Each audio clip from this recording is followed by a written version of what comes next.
Hi மக்களே, welcome back to our Nilasoru channel. இன்றைக்கி நம்ம எல்லா வீட்லேயும் ரொம்ப சுலபமாக செய்யக்கூடிய ஒன் பாட் ரெசிபி தான் பார்க்க போகிறோம். சாம்பார் சாதம் ஒரு கம்ஃபர்ட்டான ஃபுட். எப்படி செய்யலான்னு பார்க்கலாமா? வாங்க. ஃபஸ்ட்டு அரிசி, துவரம் பருப்பு ரெண்டையும் நல்லா ஊற வச்சு எடுத்துக்கோங்க.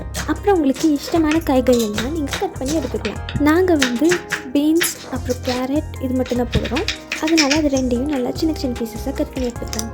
அப்புறம் ஒரு பெரிய வெங்காயத்தை துண்டு துண்டாக நறுக்கிக்கலாம்.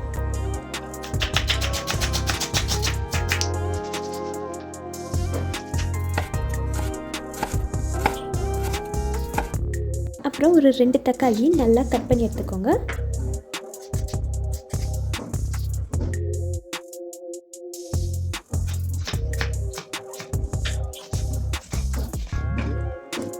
இப்போ நம்ம கட் பண்ண வேண்டிய இன்க்ரீடியன்ட்ஸ்லாம் ரெடி. குக்கிங் ஸ்டார்ட் பண்ணலாமா?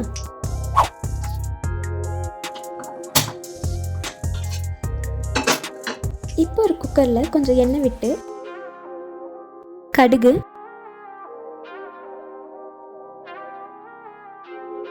கொஞ்சமாக சோம்பு, கொஞ்சம் சீரகம், அப்புறம் கடலைப்பருப்பு, உளுத்தம்பருப்பு சேர்த்துக்கலாம். இதெல்லாம் நல்லா பொரிஞ்சு வர வரைக்கும் வதக்கி விடுங்க. அப்புறம் இதில் கருவேப்பிலை சேர்த்துக்கலாம்.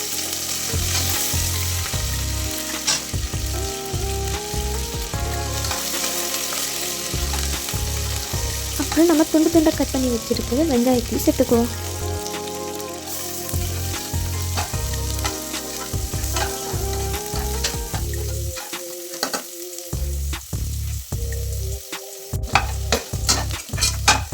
வெங்காயம் கொஞ்சம் இந்த அளவுக்கு வதங்கினதுக்கப்புறம் தக்காளி சேர்த்துக்குவோம்.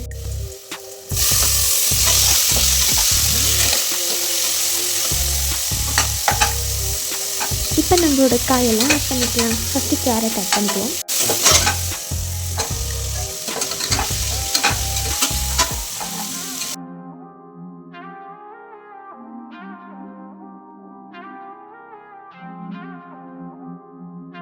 அப்புறம் பீன்ஸ் ஆட் பண்ணிக்குவோம்.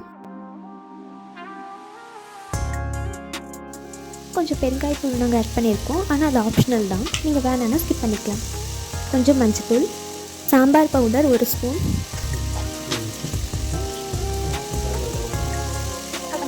மிளகாய்த்தூள் 2 ஸ்பூன், அப்புறம் டேஸ்ட்டுக்கு ஏற்ற மாதிரி உப்பு ஆட் பண்ணிக்கோங்க.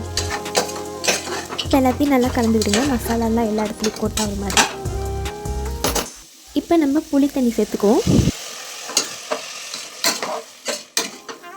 புளி தண்ணி இந்த மாதிரி நல்லா கொதித்து வரணும். இந்த மாதிரி நல்லா கொதித்து வர டைமில் நீங்கள் ஊற வச்சுருந்த அரிசி பருப்பு சேர்த்துக்கோங்க.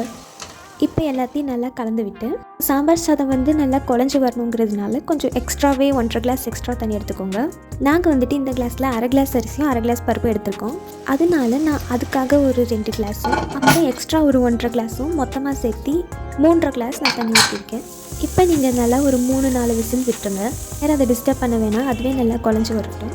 இப்போ நீங்கள் ஓப்பன் பண்ணி பார்த்தீங்கன்னா நம்மளோட கம்ஃபர்ட் ஃபுட்டான சாம்பார் சாதம் ரெடியாகி இருக்கும். பார்த்தீங்களா எவ்வளோ ஈஸியாக 1 பாட்லேயே நம்ம முடிச்சிட்டோம். கண்டிப்பாக நீங்களும் இந்த டிஷ்ஷை ட்ரை பண்ணி பாருங்கள். செம்ம கம்ஃபர்ட்டாக இருக்கும் சாப்பிட்றப்போயும் சமைக்கிறப்போயும். லாஸ்ட்டாக அதில் கொத்தமல்லி தூவி உங்கள்கிட்ட நெய் இருந்தால் நெய்யும் நீங்கள் சேர்த்துக்கிட்டு சாப்பிட்லாம். சூப்பராக இருக்கும். அவ்வளோதான் மக்களே. இந்த டிஷ் பிடிச்சிருந்தா நம்ம சேனலை சப்ஸ்கிரைப் பண்ணிவிட்டு லைக் அண்ட் ஷேர் பண்ணுங்கள். அடுத்து என்ன டிஷ் சமைக்கலான்னு கமெண்ட் பண்ணுங்கள். எனக்கு சாம்பார் சாதம் பிடிக்குமா இல்லையான்னு அப்படியே கமெண்ட் பண்ணிவிட்டு போங்க. தேங்க்ஸ் ஃபார் வாட்சிங். பாய் மக்களே.